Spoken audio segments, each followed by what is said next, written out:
உங்கள் அனைவருக்கும் வணக்கம். இந்த கதவன் சேனல் மூலமாக மீண்டும் உங்களை சந்திப்பதில் நான் மிகவும் மகிழ்ச்சி அடைகிறேன். சென்ற பதிவில் பார்த்தீங்கன்னா பீட்ரூட் சூப் எப்படி செய்கிறதுன்றதை பற்றி போட்டிருந்தோம். அதுக்கு நிறையவே கமெண்ட்ஸ் போட்டிருக்காங்க. அதில் சபாபதின்றவர் வெரி யூஸ்ஃபுல் வீடியோ அப்படின்னு சொல்லி போட்டிருக்காரு. ரொம்ப நன்றிங்க. அடுத்ததாக பார்த்தீங்கன்னா நான்சி மார்கரெட்ன்ற சகோதரி அருமைன்னு சொல்லி போட்டிருக்காங்க. நன்றி சகோதரி. அடுத்ததாக வீரமணி மணின்றவர் பயனுள்ள தகவல்னு சொல்லியிருக்காங்க. ரொம்ப நன்றிங்க. இன்றைக்கி இந்த வீடியோவில் மல்லிப்பொங்கல் எப்படி செய்ய போகிறோம் அப்படின்றத பற்றி பார்க்க போகிறோம். அதுக்கு முன்னாடி இந்த சேனலை நீங்கள் ஃபஸ்ட் டைம் பார்க்குறீங்கன்னு சொன்னால் சப்ஸ்கிரைப் பண்ணுங்கள். கீழே இருக்க பெல் ஐக்கானை கிளிக் பண்ணுங்கள். வீடியோவை ஃபுல்லாகவே ஸ்கிப் பண்ணாமல் பாருங்கள். வீடியோ பிடிச்சிருந்தா லைக் பண்ணுங்கள், கமெண்ட் பண்ணுங்கள், ஷேர் பண்ணுங்கள். சரி வாங்க இப்போ நம்ம வீடியோக்குள்ளே போகலாம். நிறைய பேர் பார்த்தீங்கன்னா வெண்பொங்கல் எப்படி செய்யலாம், சக்கரை பொங்கல் எப்படி செய்யலாம்னு சொல்லியிருப்பாங்க. உங்களுக்கு இந்த மல்லிப்பொங்கல் பார்த்திங்கன்னா இந்த டேஸ்ட் ரொம்பவே பிடிக்கும். ஸோ வீட்டில் ட்ரை பண்ணி பாருங்கள். இதுக்கு தேவையான இன்க்ரீடியன்ட் பார்த்தா பச்சரிசி 1 கப், பாசிப்பருப்பு 1/2 கப், ஒரு கைப்பிடி அளவு கொத்தமல்லி, மிளகு 1 டீஸ்பூன், சீரகம் 1 டீஸ்பூன், 3 காய்ந்த மிளகாய், பெருங்காயத்தூள் 1/2 டீஸ்பூன்.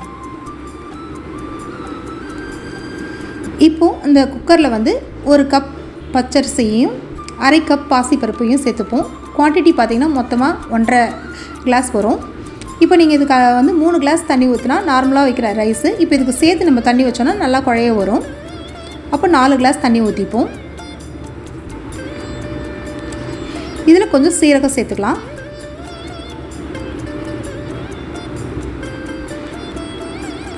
ஒரு டீஸ்பூன் உப்பு சேர்த்துக்கோங்க. பெருங்காயத்தூள் கொஞ்சம் சேர்த்துக்கோங்க. இப்போ குக்கரில் வச்சு 4 விசில் விடுவோம். இப்போ ஒரு பாத்திரத்தை வச்சு அதில் எண்ணெயை கொஞ்சம் ஊற்றிட்ட அப்புறம் எண்ணெய் சூடாயிட்ட அப்புறம் மிளகு 1 டீஸ்பூன் போடுங்க. அது கொஞ்சம் நல்லா பொரியும் போது அடுத்தது சீரகம் 1 டீஸ்பூன் போட்டுருங்க.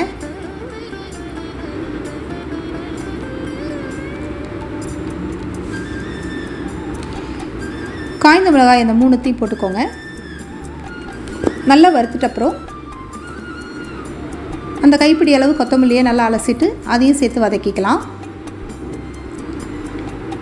நம்ம பச்சையாக அரைக்கிறதோட கொஞ்சம் வதக்கிட்டு அரைச்சா நல்லாவே நைஸாகவே நம்ம பேஸ்ட் மாதிரி அரைஞ்சிரும்.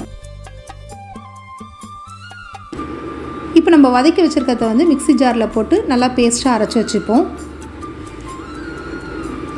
இப்போ ஒரு சின்ன பாத்திரத்தை வச்சு அதில் 1/2 டீஸ்பூன் எண்ணெயை விட்டு இந்த பேஸ்ட்டை கொத்தமல்லி பேஸ்ட்டை கொஞ்சம் நல்லா கொதிக்க விட்டுருவோம்.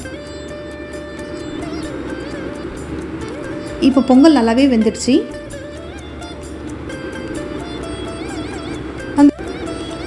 இப்போ இது கூட பார்த்திங்கன்னா நம்ம கொதிக்க வச்ச அந்த கொத்தமல்லி பேஸ்ட் நம்ம இதில் மிக்ஸ் பண்ணிக்கலாம். இதில் நம்ம மிளகு எல்லாத்தையுமே நம்ம சேர்த்து போட்டு அரைச்சிட்டோம். இதில் தனியாக நம்ம தாளிக்க வேண்டிய அவசியம் கிடையாது. ஏன்னா நம்ம அதில் வெண்பொங்கலெல்லாம் பார்த்திங்கன்னா அந்த மிளகு தனியாகவே தாளிக்கும் போது பிள்ளைங்க குழந்தைங்க எடுத்து வச்சிரும், ஒதுக்கி வைக்கும். அப்படி இல்லாமல் இதிலே நம்ம அரைச்சிட்டோம். இப்போ ஒரு 2 டீஸ்பூன் அளவு நெய் விட்டுக்கலாம்.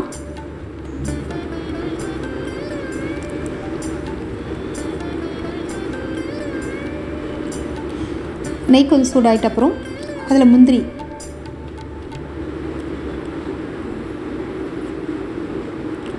போட்டு கொஞ்சம் டீப்பாக ஃப்ரை பண்ணிக்கலாம்.